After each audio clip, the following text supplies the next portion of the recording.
Part 2, Iowa caucus. So, if these caucuses are simply the first step in a long, drawn-out process, and Iowa only has 1% representation at the national convention, why do we keep talking about it? Why do the Iowa caucuses actually matter?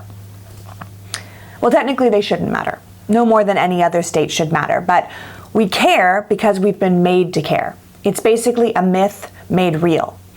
So you tell me it's important, so I think it's important, and then it becomes important.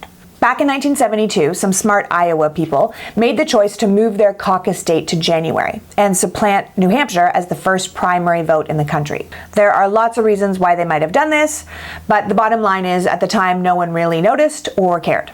So by 1976, the Democrats and Republicans had agreed to caucus on the same day in Iowa, basically to capitalize on media buzz, and they told their candidates that they should all be in Iowa because of all the national press that was going to be there. And then they told the national press that they should really all be there because all the candidates were coming. So the importance of Iowa really became a self-fulfilling prophecy.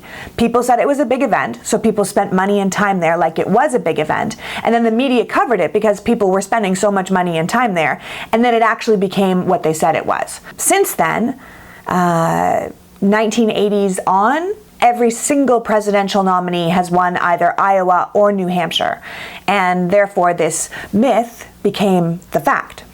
So Iowa positioned itself as basically this kingmaker state, and people have just bought into that story.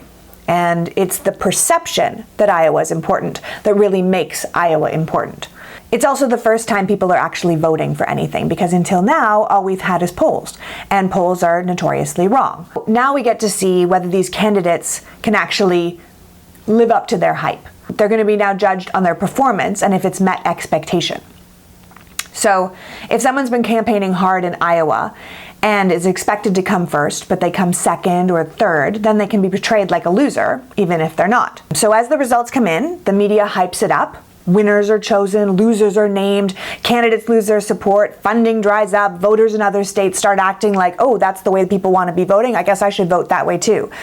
And so the first few states set up how everything else sort of falls.